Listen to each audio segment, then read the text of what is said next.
Connais-tu ton CFP? Le Centre de formation professionnelle de Dolbeau-Mistassini, c'est une institution dans notre milieu qui forme des jeunes depuis des années.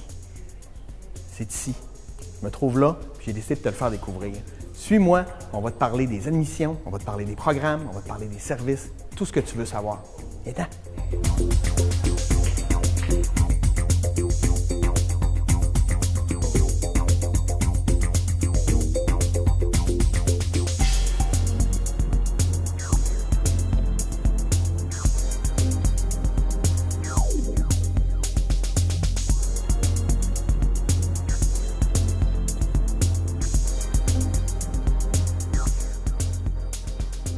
Le CFP engendre des retombées économiques dans le milieu. J'aimerais ça en parler avec toi, en fait, parce que le CFP fait des investissements dans le milieu, quand on parlait de machinerie, Effectivement. L'année, c'est là 2 ans. On a fait une étude de retombée économique. Okay. C'est pas super scientifique. Là. Ce qu'on a fait, en réalité, c'est qu'on est allé chercher, parce que lorsqu'on parle du CFP, Dolbeau-Mistassini, oui, mais il existe un CFP à Roberval aussi, à Saint-Félicien, où on est en partenariat, c'est dans la même commission scolaire. Puis, on a aussi l'éducation des adultes, 4 centres d'éducation des adultes. Puis, on travaille beaucoup en partenariat parce qu'en fait, c'est la même commission scolaire, mais c'est aussi la clientèle qui vient chez nous. Les élèves qui fréquentent l'éducation des adultes, souvent, il y a une bonne partie de ces élèves-là qui se ramassent dans un DEP ou qui suivent une formation quelconque. Ce qu'on a fait, c'est on a voulu s'amuser à voir, bien, on investit comment. En tout cas, on a sorti plein de statistiques. Puis juste, j'en ai ici quelques-unes là, par rapport à ça. Juste en nombre d'employés. Là, vous l'avez bien voir, CFP de Roberval, 38. Ici, comment vous pensez qu'il peut y avoir d'employés qui travaillent au CFP de Dolbeau-Mistassini? C'est pas une cinquantaine? On est 79 employés. OK. Qui viennent... moi, ce que je trouve intéressant là-dedans, c'est qu'ils viennent de provenance de tous les environs. On parle de Lorette, Milo. C'est quand même des retombées, ça, je pense, qui sont importantes. Pour toute la MRC. Pour toute la MRC. 62 à l'éducation des adultes, 7 personnes au service de formation aux entreprises. Donc, on a fait sortir des petites statistiques comme ça. On a demandé aussi à l'intérieur de nos employés le nombre d'élèves de 18 ans et moins. Donc, tous les élèves qui fréquentent les écoles de la commission scolaire, au primaire ou au secondaire. Puis, juste avec les enfants de nos employés, je dis de nos, des CFP et de la FGA, Formation générale des adultes, bien, ça représente 6 classes pleines au niveau de la commission scolaire. Donc, ça veut dire 6 jobs de prof à temps plein aussi. C'est des retombées indirectes, mais... C'est des retombées indirectes qu'on ne voit pas de par le fait que souvent, on est un peu confondu à l'intérieur même de la commission scolaire, mais on est une entité à part. On parlait des retombées économiques. Nous, on a un chiffre d'affaires d'environ 9 millions l'an passé. Il a diminué un petit peu parce que, veut pas, le nombre d'inscriptions a quand même diminué aussi avec le temps. On n'est pas à l'abri de l'exode des jeunes non plus. Ouais. Mais ce 9 millions-là, bien, on parle de plusieurs centaines de milliers de dollars investis à l'intérieur même de la ville de Dolbeau-Mistassini. Sorti des chiffres pour 14-15. Juste, ça, c'est une liste de personnes là, ou d'entreprises avec qui on fait affaire ici. OK. En 13-14, on a dépensé juste là, en opération courante, c'est-à-dire, exemple, aller acheter une boîte à la quincaillerie, aller faire de l'achat d'essence ou whatever, des choses comme ça. On a dépensé pour 863 000 à l'intérieur de la ville de Dolbeau-Mistassini. Oui. C'est pas les environs. Là. Puis, l'an passé, on parle de 665 000. Fait que c'est quand même des retombées qui sont non négligeables. De par le fait aussi que, là je parle de Dolbeau-Mistassini, mais ça pourrait être aussi à Normandin. J'ai fait faire des études un peu partout. On a une flotte d'équipements ici. On a 3 kits, exemple, en abattage. Quand je parle de 3 kits, c'est abatteuses et transporteurs. Donc, on a 3 abatteuses, 3 transporteurs. Il faut faire l'entretien de ces équipements-là. Lorsqu'on dispense la formation, il faut les tanker, donc ça prend du fuel. C'est toutes des entreprises du secteur qui profitent de ça. On a une vingtaine de véhicules, 20-22 véhicules. On a aussi 22 machines en voirie forestière. Donc, pelle, tracteur, 6x6. Donc, tout l'entretien de ces équipements-là, annuellement, représente une somme qui est assez intéressante. Ouais. Sur 9 millions, il y en a une bonne partie. Puis le reste, mais c'est principalement la masse salariale. Donc, le salaire autant pour le personnel de soutien, les techniciens, les enseignants. Oui, puis ça reste des gens qui habitent dans le coin, qui dépensent, qui vont à l'épicerie. L'an passé, pour le CFP, c'est 4 millions, presque 4 millions et demi en salaire qu'on a versé. Donc, c'est des retombées économiques pour le secteur qui sont quand même assez importantes. Ouais. Si on parle d'opération, parce que nous, dans notre jargon, on a un budget d'opération, un budget d'investissement.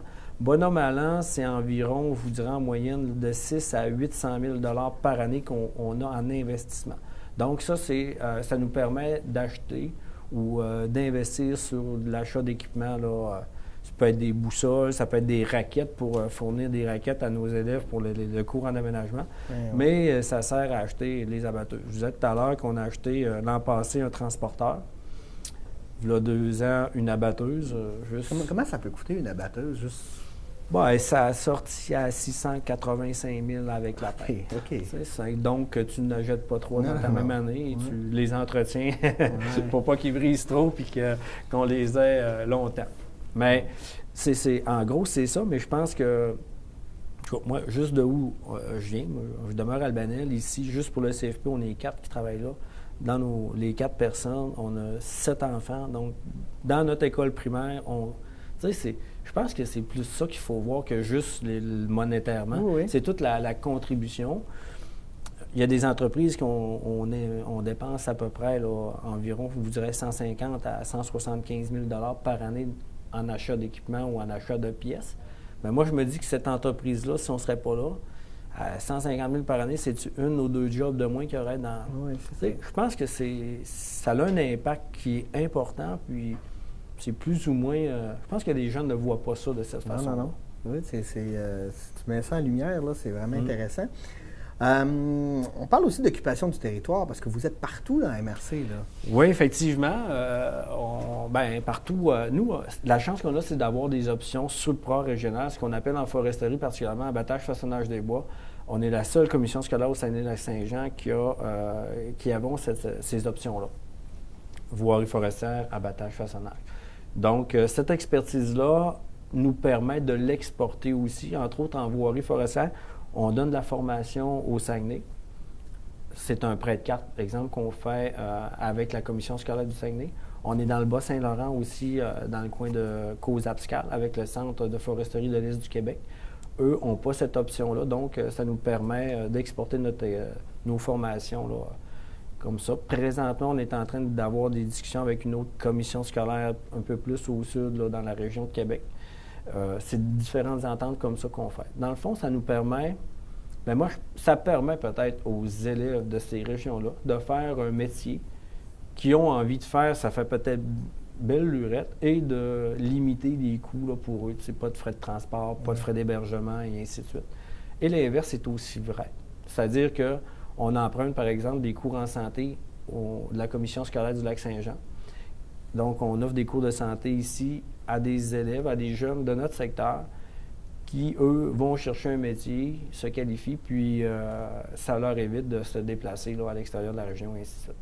Donc, c'est un peu ça. Mais oui, on occupe une bonne partie du territoire. Est-ce que juste en faisant nos tournages, on est allé dans le nord de Saint-Thomas, dans le nord de Saint-Augustin? C'est ça. On s'est promené partout, entre autres, en affûtage, on a des partenariats là, avec des entreprises forestières. Ici, c'est principalement produits forestiers résolus. On a des roulottes qui sont installées à La Dorée. Ce que ça nous permet de faire, c'est une classe théorique, mais ça nous permet d'avoir accès à leur installation. Puis de donner de la formation, encore une fois, qui est en lien avec le milieu de travail, puis le plus près possible de la réalité.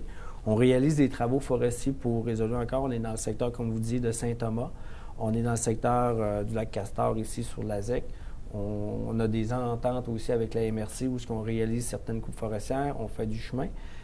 Et on fait aussi, je pense qu'il y a une retombée qui peut être importante, c'est on contribue, entre autres, à la ZEC, là, qui est dans notre secteur, où ce qu'on donne la formation, étant donné que c'est proche d'ici, mais on a une entente avec eux. On fait le nivelage de leur chemin, une bonne partie de l'été. OK. Pour presque rien. En fait, ce qu'on demande, c'est qu'étant donné qu'on est en formation, ils payent le fuel. Puis, donc, on contribue aussi des organismes du milieu à les aider. En fait, c'est une mission un peu sociale qu'on a dans ce sens-là. Ouais. Mais oui, on exporte notre expertise et on importe aussi. Puis on s'étend, on va où ce que les besoins sont. Puis, on parlait tantôt, là, vous achetez du matériel, etc. Mais votre parc d'équipement global, là, ça représente quoi? As-tu des chiffres? En chiffres? Oui, ou en nombre de machines? Bien, en nombre de machines, là, le parc d'équipement, comme je vous disais, on a au moins 20 à 22 équipements en voirie forestière. On a 6 en abattage, façonnage des bois. Ça, c'est sans compter les trailers à fioul, les roulottes. Les roulottes, les camions de service, parce qu'on a un camion de service, on a 4 unités de service aussi. C'est des unités de service, c'est en fait des petits garages mobiles, oui. où ce qu'on vous avez vu. Oui, on les a vus. On doit avoir, je pense, c'est 22 véhicules. On parle de voitures, pick-up pour voyager là, en forêt, des choses comme ça. On a un autobus scolaire. Donc, tout ça demande beaucoup d'entretien. Donc, ça fait travailler du monde. On achète c'est ça. C'est un peu la flotte d'équipements qu'on a ici. Ça appartient tout à la commission scolaire. OK. Vous êtes aussi lié aux entreprises. Vous donnez des services aux entreprises. Est-ce que je me trompe? On a... moi, je suis directeur du CFP et du service de formation aux entreprises, comme mon collègue qui est plus pour le secteur sud, secteur Robert-Vert. Donc, en plus des formations DEP, on offre aussi des formations sur mesure, directement en entreprise ou ici, dépendamment des besoins de l'entreprise. Puis nous, principalement, notre créneau, parce que il y a comme une entente régionale aussi entre les 4 commissions scolaires. C'est-à-dire que moi, le créneau foresterie, si ça nous appartient, mécanique d'entretien de scierie ou des choses comme ça, on est surtout là-dedans, dans ces créneaux-là. Mais oui, on offre différents services de formation aux entreprises. Les entreprises doivent être contentes de vous avoir. Bien, effectivement, on a plusieurs projets là, avec eux là, en santé-sécurité, en perfectionnement de main-d'œuvre et ainsi de suite. Donc, on parlait des retombées. Je pense que ça aussi, ça n'est une retombée qui est importante de permettre de qualifier les gens dans notre région, dans notre secteur, sans qu'il y ait à s'exporter à l'extérieur. Donc, l'entreprise, plus elle est compétitive, mais je pense que mieux c'est pour elle aussi. Oui, clairement. Vous faites beaucoup de partenariats avec le milieu. Pas nécessairement avec les entreprises. Est-ce que je me trompe? Bien, avec des entreprises aussi, là, entre autres. Oui. Quand on dit un partenariat, en fait, c'est plus des ententes. OK. Entre autres, mais tu sais, faut pas penser, parce que, exemple, en abattage, façonnage des bois, on coupe annuellement à peu près ce qu'un entrepreneur va couper en l'espace de 2-3 semaines. Tu sais, c'est pas des volumes si énormes que ça. Donc, de par les relations qu'on a avec les entreprises, ce qui nous permet de faire, c'est d'avoir des secteurs de coupe assez près d'ici pour pouvoir dispenser la formation, là. Puis avec les MRC, bien, c'est un peu ça.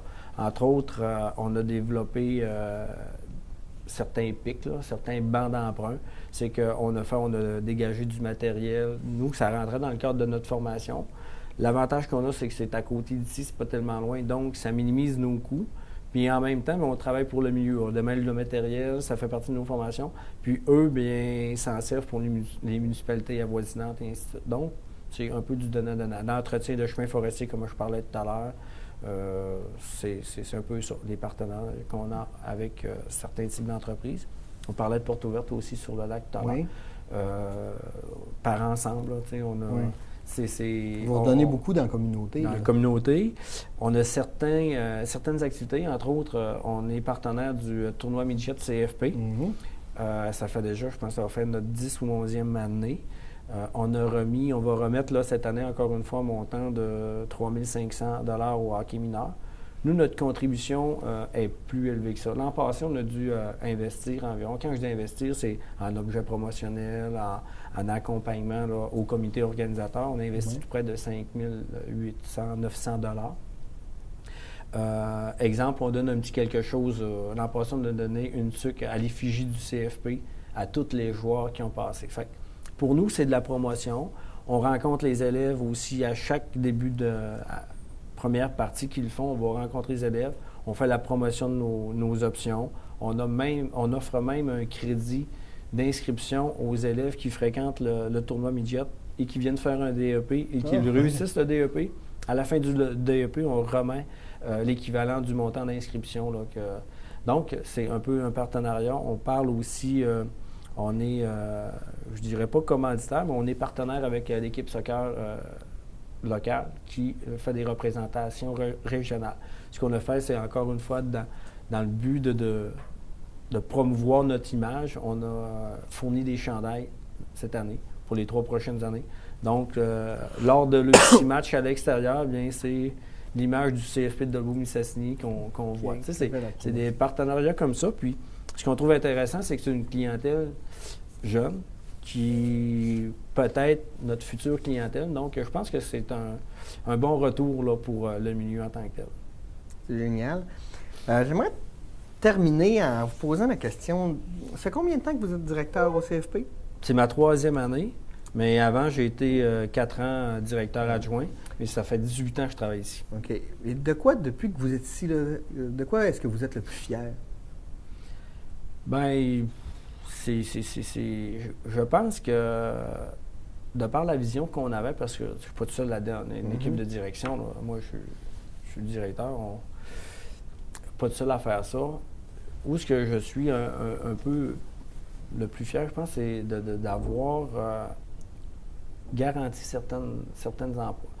Je m'explique en disant, nous ici, là, de par le passé, il y avait beaucoup d'enseignants qui étaient à taux horaire, qui étaient à statut précaire, venaient faire pas nécessairement de garantie d'emploi pour l'année, pas de conditions de travail. C'est tu travailles, je te paye, puis c'est en congé ou j'ai pas besoin, tu travailles pas. Ce qu'on a demandé, parce que ça se fait pas comme ça, il y a quand même des conventions collectives, et ainsi de suite. L'ensemble de nos enseignants sont légalement qualifiés. Ouais. Parce que ici, comparativement à une école primaire, les enseignants sortent avec un bac. C'est ce qui leur permet de rentrer en milieu de travail. Nous, ici, la principale caractéristique que ça prend, c'est d'avoir de l'expérience en milieu de travail, ce qui est tout à fait différent. Ouais. Fait que ce qu'on a, nous, on a demandé depuis qu'on est en poste, c'est on a exigé à nos enseignants de s'inscrire à l'université pour se qualifier. Okay. Ce qui permet, à cause de tous les efforts qu'ils font, mais on peut émettre des contrats. Ça assure la qualité aussi de la formation. Bien, on s'assure d'avoir des gens qualifiés, des gens qui sont compétents, puis eux, par le fait même, quand même une qualité de vie. Qualité de vie, effectivement. Oui, on veut gagner dignement notre vie. Là. Ça, je pense que ça a été un changement de mentalité qui était... ça n'a pas été si évident que ça. Puis je le reconnais, tu sais, je prends quelqu'un qui sort d'une shop de soudure, exemple, très, très, très compétent dans son domaine, mais ça ne veut pas dire qu'il y a des affinités puis qu'il y a l'intérêt et le goût là, de poursuivre des études universitaires. Oui, parce qu'il y a la connaissance puis il y a la pédagogie aussi. Effectivement, bien, vous en êtes un enseignant, oui. Vous savez ce que c'est. Donc, ça, je pense que ça rejoint beaucoup notre mission on parlait de pédagogie, de s'assurer d'une qualité de formation. Ça, je pense que c'est quelque chose qu'on peut être fier. Puis quand je dis qu'on, c'est toute l'équipe. Parce que moi, je vais encore à l'école, mais j'espère que je veux bien, j'aime ça. Là. Mais pour les enseignants, je pense que c'est un effort énorme qu'ils ont dû faire. Puis je pense que c'est tout à leur mérite. Bien, merci beaucoup, M. Saint-Pierre. Ça fait plaisir. C'était mettre tout ça en lumière, c'était très intéressant. Puis on peut vous garantir, pour avoir fait le tour de tous vos services, de toutes vos formations, que c'est vraiment bien et c'est très apprécié, beaucoup en tout cas par le feedback, excusez mon anglicisme, que les étudiants nous ont donné là, l'action qu'on a eue. Je suis content de l'entendre de votre part. On le sait un peu de par les différentes évaluations qu'on va faire, mais c'est toujours le fun de se faire dire par une source externe que la qualité de nos formations est appréciée. Et merci. Ça fait plaisir. Votre beau travail.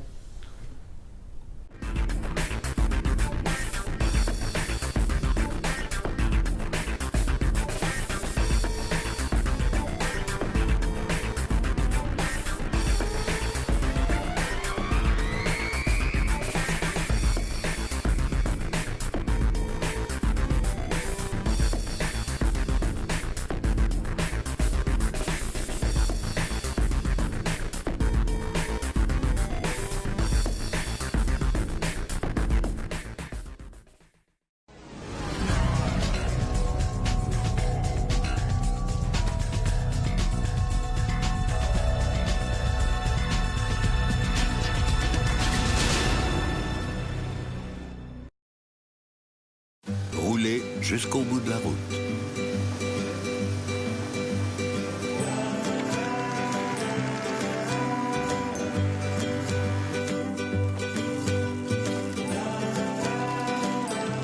Quel que soit votre projet d'avenir, placez-le en lieu sûr avec les obligations à taux progressif d'Épargne Placement Québec pour votre CELI. Parlez-en avec l'un de nos agents d'investissement au 1-800-463-5229.